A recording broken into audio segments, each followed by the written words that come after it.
नीतीश कुमार में अब वो बात नहीं रही। कम से कम सीएम के चेहरे पर उनकी पॉपुलैरिटी उतनी नहीं रही जितने तेजस्वी यादव को मिल रहा है पॉपुलैरिटी। चिराग पासवान अभी तो पूरा एनडीए का उधेड़ बुन चल रहा है, लेकिन अंततः कहाँ रहेंगे सबको पता है जी। तेजस्वी यादव की आंख के सामने एक बहुत बड़ा समीकरण है जीत का, लेकिन उसे वो देख नहीं पा रहे हैं। तो प्रशांत किशोर को आप मुस्लिम यादव प्रत्याशी देने से कैसे रोक सकते हैं? नोरमा ग्रुप, जो सोचता है वो करता है, आपके अपने सपनों का आशियाना। नमस्कार, स्वागत है आपका भारत लाइव के इस खास कार्यक्रम में जिसका नाम है जांच पड़ताल। तो चलिए, इस खास कार्यक्रम में हम आज बात करेंगे इस खास मुद्दे पर। नेता प्रतिपक्ष तेजस्वी यादव को लेकर हम बात करेंगे। देखिए, बिहार में विधानसभा का चुनाव है, लगातार तेजस्वी यादव चुनावी वादे कर रहे हैं, चुनाव को लेकर एक्टिव है, लेकिन उनके सामने सबसे बड़ी अगर कोई मुसीबत है तो वो बिहार के वर्तमान के जो मुख्यमंत्री हैं नीतीश कुमार वो हैं। 20 साल से बिहार सरकार चला रहे हैं नीतीश कुमार, लेकिन आप तेजस्वी यादव की अगर बात कर ले तो वो एक अच्छे और प्रबल दावेदार हैं सीएम फेस के बिहार में। तो तेजस्वी यादव आखिर कहाँ चूक रहे हैं, क्या कमी रह रही है कि जनता के बीच तेजस्वी यादव की जो बात है वो नहीं पहुंच रही है? इन तमाम मुद्दों पर हम बात करेंगे कि आखिर क्या स्ट्रैटेजी तेजस्वी यादव बनाए कि इस बार बिहार विधानसभा चुनाव में तेजस्वी यादव की जीत का रास्ता साफ हो पाए। हमारे साथ हमारे संपादक मौजूद हैं। क्या लगता है तेजस्वी यादव जिस तरह से इस बार चुनावी मैदान में है, जितनी मेहनत वो कर रहे हैं, क्या सरकार बनाने के लिए काफी है या कोई और तरीका उनको अपनाना चाहिए? देखिए, मौजूदा जो वर्तमान स्थिति है, तेजस्वी निश्चित ही सबसे प्रबल दावेदार हैं बिहार में सीएम बनने के। लगभग सभी सर्वेज में वो सबसे आगे हैं और काफी आगे हैं, मतलब दुगुना तिगुना आगे हैं बाकी अपने निकटतम प्रतिद्वंदियों से। नीतीश कुमार में अब वो बात नहीं रही। कम से कम सीएम के चेहरे पर उनकी पॉपुलैरिटी उतनी नहीं रही जितने तेजस्वी यादव को मिल रहा है पॉपुलैरिटी। लेकिन कल ही हमने देखा था कि जो बंद थी, उस बंद के दौरान राजद कार्यकर्ता जमीन पर थे, लेफ्ट की पार्टियां थी, कांग्रेस थी, वीआईपी थी, मिलजुल कर एक सफल बंदी का आयोजन किया गया था। लेकिन जो सर्वे रिपोर्ट्स हैं उनको जब हम देखते हैं और दोनों गठबंधनों का हम तुलनात्मक अध्ययन करते हैं तो लगभग जो सबसे सटीक लगा वो जो इंक इनसाइट का है, जिसमें एनडीए को 48.9 यानी 49% मत बिहार में इस बार मिलते नजर आ रहे हैं और महागठबंधन को 35.8 यानी 36% मत मिलते नजर आ रहे हैं।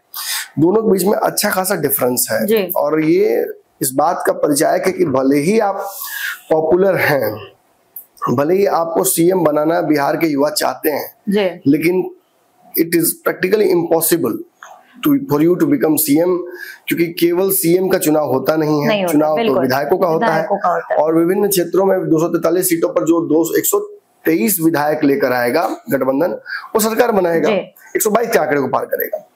तो पिछली बार भी नंबर 1 पार्टी तो राजद ही थी, लेकिन सरकार क्यों नहीं बना पाई? क्योंकि सम्मिलित तौर पर महागठबंधन 122 के आंकड़े से काफी पीछे रह गया और एनडीए ने बढ़त बना ली, जबकि नीतीश कुमार तो मुख्यमंत्री बनने के लायक नहीं थे पिछली बार, क्योंकि उनकी पार्टी तो तीसरे नंबर पर चली गई थी। 45 विधायक उनके बचे थे, 43 विधायक बचे थे। तो आखिर वहां से मुख्यमंत्री बनना उनका इतना आसान हो गया और तेजस्वी यादव नंबर 1 पार्टी बन के भी हाथी मलते रह गए। तो ये तो फिर रिपीट हो सकता है ना। अंतर क्या आया है? देखिए, आप ये कह सकते हैं कि पिछली बार से इस बार अंतर ये आ रहा है कि पिछली बार मुकेश सहनी एनडीए में थे, एक व्यापक वोट बैंक उनका भी है और वो इस बार तेजस्वी के साथ है, निश्चित इसका फायदा होगा। लेकिन एक बड़ा फायदा पिछली बार बागी होने के चलते चिराग पासवान के तेजस्वी यादव को हुआ था। बिल्कुल। चिराग पासवान अभी तो पूरा एनडीए का उधेड़ बुन चल रहा है, लेकिन अंततः कहाँ रहेंगे सबको पता है। एनडीए छोड़ने की स्थिति में किसी भी परिस्थिति में चिराग पासवान नहीं चाहेंगे। वो जानते हैं कि इसका नुकसान केंद्र की सरकार को हो सकता है और चिराग ऐसा कोई कदम नहीं उठाएंगे, मैं दावे से कह रहा हूँ, जिससे नीतीश का कुछ भी हो जाए लेकिन मोदी का कोई भी काम बिगड़े। इम्पैक्ट नहीं खराब करेंगे मोदी का, बिल्कुल नहीं। बिना शर्त समर्थन इन्होंने दिया था लोकसभा में, आपको याद हो। बिल्कुल। और आज भी कुछ बदला नहीं है खास, जब उस समय तो सब कुछ छीन लिया गया था इनसे और भाजपा से नाराजगी का एक बड़ा कारण भी था इनके पास, लेकिन फिर भी नाराज नहीं थे। तो आज तो नाराजगी का कोई खास कारण नहीं है। थोड़ा अगर सीटों को लेकर तालमेल बैठाने की बात चल रही है तो बहुत सेलेक्टिवली चिराग का गुस्सा बहुत सेलेक्टिव है बिहार में, अगर आप समझ पाएंगे तो उसे समझिएगा। चिराग इशू बेस्ड नाराजगी दिखा रहे हैं। बिल्कुल। अब हत्या हो गई किसी बड़े व्यापारी की, उस दिन वीटो का कार्यक्रम था, तो नाराजगी तो होगी ना जी। कानून व्यवस्था तो सुदृढ़ होनी ही चाहिए ना जी। अगर आप तेजस्वी यादव जी सरकार में बैठे थे नीतीश कुमार के साथ और पट्टी गांधारी की तरह बांध लिए थे, तो ये जरूरी नहीं कि हर कोई बांध ले, सही बात। और this is the quality of Chirag Paswan जो कि आम जनता को और पत्रकारों को पसंद आता है जी। शायद इसीलिए मैंने वो थोड़ा सा पत्रकारों के फ्रेंडली भी है। क्या उनका महिमा मंडल मेरा काम नहीं, कंपैरेटिव एनालिसिस जरूर कर रहा था मैं। अब विषय पे वापस आता हूँ। तो सरकार तो बन नहीं रही है और चिराग पासवान यदि एनडीए में है तो ये तो जो 18,000 वोटों का नुकसान जदयू की सारी सीटों पर और लगभग 140 सीटों पर चिराग पासवान ने किया था एनडीए का, वो तो नहीं होगा ना इस बार। प्लस यदि चिराग पासवान 18,000 वोट पिछली बार काटे थे तो इस बार वो जोड़ने जा रहे हैं। तो पहली बात, तेजस्वी को वो 18,000 वोट का फायदा नहीं होगा। दूसरा, इसका फायदा जदयू को होने वाला है या भाजपा को होने वाला है, तो ये तो डबल झटका लगेगा तेजस्वी को ना। तो तेजस्वी इसीलिए शायद और राजद उकसाने की कोशिश बार बार चिराग पासवान को कर रही है कि वो बाहर आ जाए और हमारा काम हो जाए। लेकिन देखिए, घर में लिखा और शहर में ढिंढोरा कहा जाता है। अब मैंने तो कह दिया, तेजस्वी यादव ये मानकर चले कि चिराग पासवान अलग नहीं होने वाले एनडीए से, और उनके पास वीआईपी आई है, तो वीआईपी का कितना इम्पैक्ट रहेगा वो भी देखने वाले, क्योंकि वोट शेयर जो दिखा रहा है वीआईपी का सर्वेज में वो बहुत ज्यादा नहीं दिखा रहा है। एक बात ये भी है ना सर कि अगर हम बात करें मुकेश सहनी की, तो वो एनडीए के साथ थे, फिर इधर आते हैं, फिर उधर जाने का मन करता है उनका, तो ऐसे उनके भी जो वोटर है उनके भी तो मन में आएगा कि हमारे नेता एक जगह क्यों नहीं। मैं ये मानता हूँ और ये मानकर चलना पड़ेगा कि मुकेश सहनी का वोट उनके वोटर्स उनको देते हैं, तभी हम इस विश्लेषण को सही ढंग से कर पाएंगे। अगर हम टूट की बात करेंगे तो कई वोट बैंक में टूट होता है, एमवाई में टूट होती है, लेकिन हम चूंकि एक विश्लेषण करने का तरीका यही है कि आप मानकर x इक्वल टू समथिंग मानकर चले, तो हम मानकर चलते हैं कि मेजोरिटी ऑफ मलाह वोट करेंगे उनको, लेकिन still it doesn't make the difference. वो जो आपको पिछली बार फायदा चिराग की वजह से हुआ था वो कहां से आप लेके आइएगा, और उस फायदे के बावजूद अब सरकार नहीं बना पाए थे।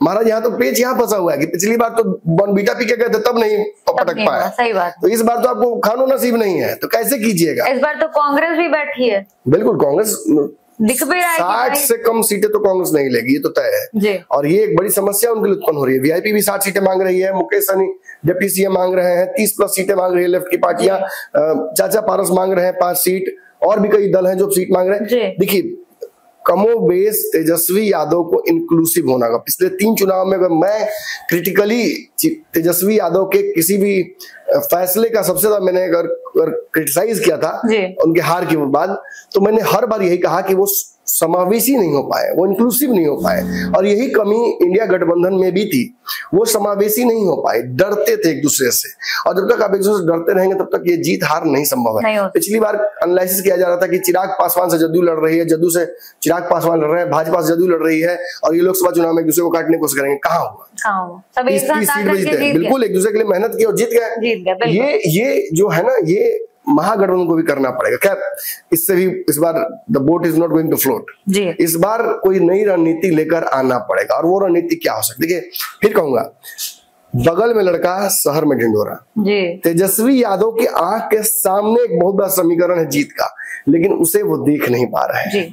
आज हम उनके गांधारी वाले जो कपड़ा है आंख पर पड़ा हुआ पट्टी, उसको खोल देता हूं मैं, और ये उनके वोटरों को भी देखना चाहिए। और अगर कसम खा लिए हैं कि हमारे विश्लेषण को देखेंगे नहीं या देखेंगे तो मानेंगे नहीं, तो उस कसम को भी तोड़ना होगा अगर आपको आगे बढ़ना है। तो सारा तो ट्राई कर लिया, हरियाणा से लेके होना लुलू तक सब ट्राई कर लिए, लग रहा है सरकार नहीं बन रही है। तो अब की बार अगर नहीं हुए तो गंगा सागर वाला सिस्टम हो जाएगा आपका। तो मैं आपको एक समीकरण बता रहा हूँ, इस इस लोकसभा चुनाव में 243 सीटों पर किसने कितनी बढ़त बनाई मैं आपको बता रहा हूँ। जेडीयू सबसे अच्छा प्रदर्शन करते हुए उसने 74 सीटों पर बढ़त बनाई थी। ये क्या साबित कर रहा है कि अगर विधानसभा चुनाव भी लगे हाथ हो गए होते तो 74 सीटें जदयू जीतती। जदयू जो कि तीसरे नंबर की पार्टी है, वो नंबर 1 पार्टी बिहार में बन जाती।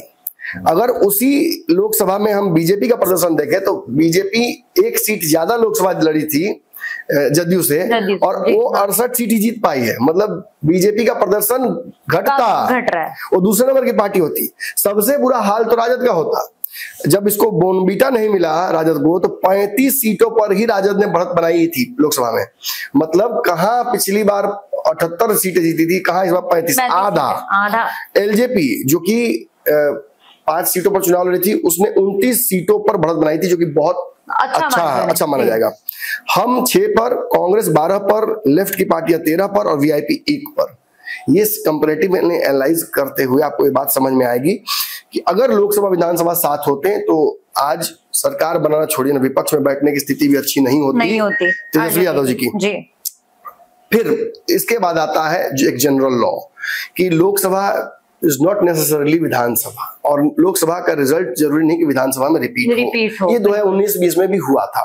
19 में आपने देखा था कि 40 सीटों में से 39 लोकसभा सीटें जीत कर एनडीए आई थी। सब पर बढ़त थी किशनगंज छोड़कर। और उसके बावजूद जब विधानसभा में वो गए तो नीतीश कुमार जो कि 16 सांसद जिनके जीते थे, उनकी संख्या विधायकों की 43 हो गई, तीसरे नंबर की पार्टी हो गए वो। और सबसे जो खराब प्रदर्शन, 0 जिसके सांसद थे राजद, उसने 78 सीटें 69 सीटें जीती थी, तो सबसे बड़ी पार्टी हुई थी। तो मतलब ये this is not a bank mark जिससे आप एनालाइज कर सके कि कौन सी पार्टी अच्छा प्रदर्शन करेगी। लेकिन मैं क्यों बता रहा हूं, ऐसा तो मैं हवा में बता नहीं रहा हूँ। देखिए, लोकसभा चुनाव इस बार स्थानीय मुद्दों पर लड़ा गया था। पहली बार मोदी के चेहरे में वो मैजिक नहीं दिखा देश भर में, कहीं कहीं दिखा, लेकिन बिहार, उत्तर प्रदेश, महाराष्ट्र और कई जगहों पर हमने कहा, महाराष्ट्र में तो साफ उलट गया था। उत्तर प्रदेश में इतना बुरा प्रदर्शन, महाराष्ट्र काम आएगा लेकिन नहीं हुआ। उत्तर प्रदेश जहां राम मंदिर बनाया वही सीट हार गए। अयोध्या में ही वोटरों ने वोट, बिहार में 39 से 30 पे आ गए।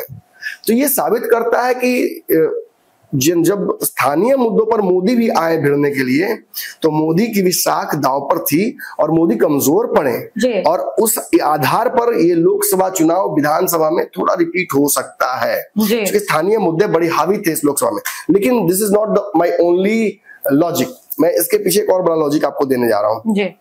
अब मैं आपको एक डेटा बताता हूँ। शहर में लड़का और बगल में लड़का और शहर में ढिंढोरा। इस बार विधानसभा चुनाव जो हुए थे, उपचुनाव, इसमें जन सुराज चुनाव लड़ी थी। जन सुराज बेलागंज में 17,000 वोट लेके आई थी, इमामगंज में 37,000 वोट लेके आई थी, रामगढ़ में 6500 वोट लेके आई थी, और तरारी में 5,600 वोट लेके आई थी। ये टोटल योग होता है 4 सीटों पर 66,523 का। और जब इसका एवरेज आप करते हैं तो 16,000 वोट पर विधानसभा होता है। अब जरा समझिएगा यदि पिछली बार लोजपा 18,000 वोट पर विधानसभा लेके आई थी, जिसका फायदा तेजस्वी को हुआ। सरकार तो नहीं बना पाई, लेकिन और क्यों नहीं बना पाए सरकार, समझिएगा। इन दर्शकों को बड़ा इंटरेस्टिंग है, क्योंकि लोजपा जो है वो 140 के आसपास सीटों पर ही चुनाव लड़ी थी। अगर 243 पे वो लड़ती तो ये एवरेज और बढ़ सकता था, और तेजस्वी को और कांग्रेस को भी कई सीटों पर फायदे और होने की संभावना थी। तो 18,000 वोट तो जो पिछली बार वो काट रहे थे एनडीए का, वो इस बार 16,000 वोट तो आपको जनसुराज काट रहा है। कम से कम एक एवरेज में अगर मान के चलूं, ज्यादा भी हो सकता है इससे, लेकिन चिराग पासवान यदि 18,000 काट रहे थे और जनसुराज 16,000 काट ही रही है, तो एक मजेदार बात ये भी थी कि जहां चिराग पासवान 140 के अंदर सिमट गए थे सीटों पर लड़ने में, वहीं जनसुराज 243 सीट पर लड़ेगी। तो ये एवरेज और बढ़ने के चांसेस हैं, और ज्यादातर सीटों पर कांग्रेस और राजद को फायदा होता नजर आएगा। ये भले, अब इसमें गेम क्या है, इसमें एक बहुत तगड़ा गेम है। आपको ये पता है कि देखिए, नॉट नेसेसरीली बीजेपी और जेडीयू का ही वोट कटेगा जनसुराज से। ये तो राजद का वोट भी काटेंगे ना, ये तो उनके समीकरण पे जब वो मुस्लिम देंगे, यादव देंगे, तो वो तेजस्वी का वोट भी काटेंगे। तो प्रशांत किशोर को आप मुस्लिम यादव प्रत्याशी देने से कैसे रोक सकते हैं? अगर आप रोक देते हैं प्रशांत किशोर को मुस्लिम यादव प्रत्याशी देने से, तो आपका जो एवरेज है जनसुराज का वो और बेहतर हो सकता है। और वो माफी, बेहतर हो या ना हो, लेकिन आपके फायदे में उनका चुनाव लड़ना हो सकता है, क्योंकि वो डैमेज करेंगे कंप्लीटली फिर बीजेपी का और जेडीयू का वोट। तो इसे कैसे आप स्टेब्लिश कर सकते हैं? फिर मैं वही कहूंगा, बगल में लड़का शहर में ढिंढोरा जी। सब कुछ आंख के सामने है, दरअसल आपने एकदम इग्नोर करने का कसम खा लिया है जी, अपने आगे किसी को समझना नहीं। बिल्कुल, इंक्लूसिवनेस आपकी राजनीति का पहला सीढ़ी होना चाहिए, और वो समावेश आपकी राजनीति में समाजवाद में होना चाहिए, जो कि नहीं दिख रहा है। कैसे नहीं दिख रहा है? आप 2 चुनाव हारने के बाद याद आता है कि शहाबुद्दीन का परिवार है, और जाके वहां बोलते हैं कि शहाबुद्दीन जिंदाबाद। ये 2 चुनाव पहले अगर बोल दिए होते हैं, लोकसभा में सीट के लिए जब हुआ था उस समय मैं खुद कवर कर रही थी उस चीज को, मैंने देखा था कि किस तरह से इग्नोर किया गया है उनको। यही हाल पप्पू यादव के साथ जी। आप पप्पू यादव के चलते मधेपुरा, सुपौल, अररिया, फारबिसगंज, आप पूरा उस क्षेत्र पूर्णिया तक आपका डैमेज हुआ, पूरा डैमेज हुआ। आपको अगर 5 या 10 हजार वोट भी डैमेज तो बहुत डैमेज हो गया। पिछली बार 10 सीटें तो कम से कम ऐसी थी जहां 10-12 हजार 15 हजार से कम हार जीत वाली सीटें अच्छी खासी थी जी। अब 16 हजार वोट तो केवल जनसुराज काट रहा है। अब नहीं जीतोगे तो कब जीतोगे? और इसे आप कैसे सुधार सकते हैं वो मैं बताता हूँ। 16,000 तो मैंने बता दिया आपको कि मतलब चिराग वाला पार्ट तो taken care of by Jan Suraaj हो गया। अब मैं एक और बताता हूँ, बगल में लड़का चिट्ठी लिखकर ओवैसी ने कहा कि लालू जी हमको साथ ले लीजिए, आपका हम साथ देंगे तो सरकार बन जाएगी, एनडीए को रोकने में आसानी होगी, भाजपा का जो विजय अवरत है उसको रोक पाएंगे हम लोग। लेकिन आपने क्या कहा कि आप बैठ जाइए, आपका कोई जनाधार यहाँ नहीं है, आप हैदराबाद वापस चले जाइए, आप वापस मिस्र यूनान चले जाइए, ईरान जाकर चुनाव लड़िए। ठीक है, ये इस बात का भी परिचायक है कि मुसलमानों का वोट लेने के अलावा किसी और चीज में इंटरेस्ट नहीं है। ये आप पे ठप्पा लगेगा, लेकिन चलिए फॉर इंस्टेंस हम तो सिखा ही सकते हैं, सिखा देते हैं आपको। 2020 में 20 सीटों पर चुनाव लड़ी थी ओवैसी की पार्टी ने जी। ओवैसी ने जो कुल वोट लाया 20 सीटों पर वो है 5,58,000, 5,58,000 मतलब चलिए 6 लाख 58 है तो उधर मान लेते हैं। ये 5,58,000 वोट को अगर आप एवरेज डिवाइड करते हैं तो यदि ये 27,900 प्रति विधानसभा होता है, मतलब 28,000 वोट। 18,000 पर आपको चिराग ने फायदा पहुंचा दिया कई सीटों पर, 16,000 का आपको जनसुराज मौका दे ही रही है जी। और ये 20 सीटों पर 28,000 वोट जो लाया था ओवैसी ने, ये तो आपके खिलाफ जाएगा। फिर आप सबसे बड़ा नुकसान आप क्या आप कर रहे हैं? आपने पिछली बार इनके 4 विधायक तोड़ लिए, क्या इस बार गारंटी है कि आप इनके 4 विधायक तोड़ लेंगे? ये तो कह के गए हैं 4 तोड़े हो 24 हराएंगे इस बार। सामने समीकरण है, ओवैसी को किसी भी कीमत पर बिहार में महागठबंधन का हिस्सा बनाना ही पड़ेगा। और अगर आप आंख मूंद कर चल रहे हैं तो आप एक और चुनाव हारने की ओर बढ़ चुके हैं। ओवैसी को यदि आप नहीं मिलाएगा, और इसी कारण से मैंने कल आपके साथ डिस्कशन जिसमें किया था, नहीं आप नहीं थी, मैंने खुद पंचनामा किया था और उसमें मैंने बताया था दर्शकों को कि तीसरे मोर्चे की तरफ बिहार बढ़ रहा है और तीसरा बड़ा प्रभावी मोर्चा होगा अगर आप जनसुराज के साथ ओवैसी को जोड़ देते हैं, आईपी गुप्ता को जोड़ देते हैं। और सबसे बड़ी बात, ये जो 4 विधानसभा सीटें जो अभी चुनाव हुए थे उसमें रामगढ़ की सीट जो हारी गई थी, वो क्यों हारी गई थी? वो इसलिए हारी गई थी क्योंकि वहां पर मायावती यानी बसपा का प्रत्याशी उत्तर प्रदेश के प्रभाव की वजह से अच्छा वोट काट लेता है। लड़ाई तो बसपा और भाजपा में ही थी, आप तो थे ही नहीं लड़ाई में, और उसका भी नुकसान आपको हुआ। तो ये क्या इशारा कर रहा है? बसपा तो कुछ सीटें देकर एडजस्ट कर लेना सीमावर्ती इलाकों में, जेएमएम को एडजस्ट कर लेना कुछ उधर के सीमावर्ती इलाकों में, और ओवैसी को ससम्मान महागठबंधन का हिस्सेदार बनाना ही पड़ेगा। नहीं बनाइएगा तो आपके पास कोई समीकरण जीत का नहीं है। उधर का अगर आप दोनों फायदा देखिए सर, अगर आप कर रहे हैं प्रशांत किशोर की और उसके अलावा चिराग पासवान की, तो दोनों का इक्वेशन और अकेले ओवैसी का इक्वेशन दोनों बराबर है। बिल्कुल। और देखिए मैं फिर भी कह रहा हूँ, ओवैसी 20 सीटों पर तो लड़कर आपको 27,000 सीट पर। और एक बात मुझे बताई जाती, मैं बहुत इसमें कॉम्प्लिकेट नहीं करना चाहता हूँ, जनसुराज किसका वोट काटेगा मुझे नहीं पता, चिराग पासवान किसका वोट काटेंगे डिबेटेबल।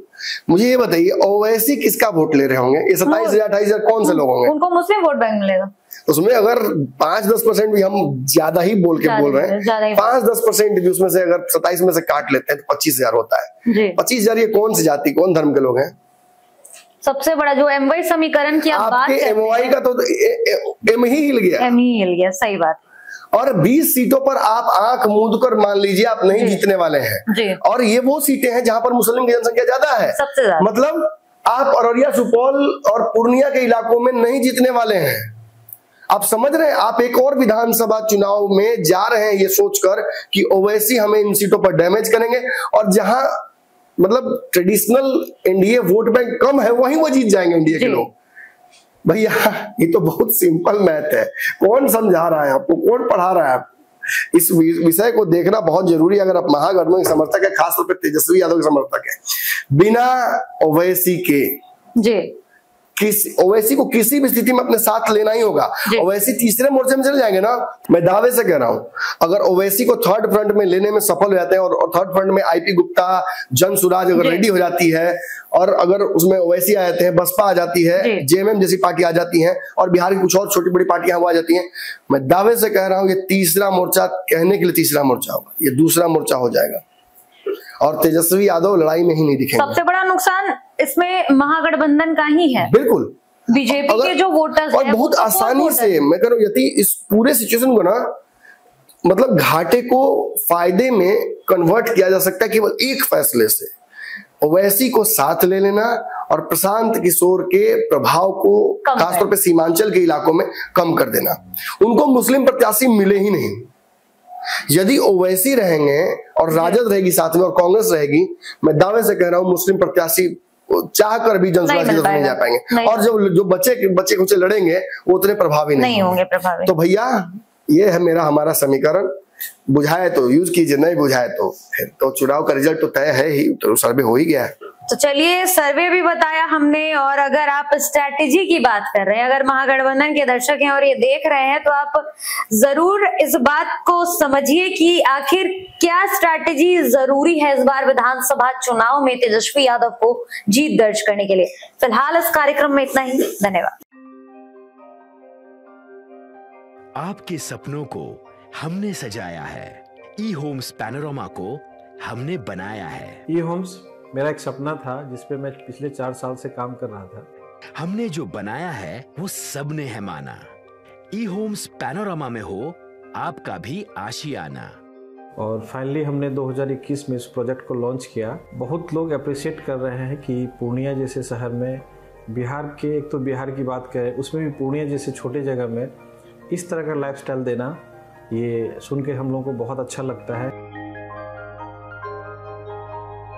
ई होम्स में हमने कुछ और भी किया है, जैसे हम जिस जगह में रह रहे हैं हमारे फैमिली सिक्योर हो, उनको सिक्योरिटी का ध्यान में रखा है।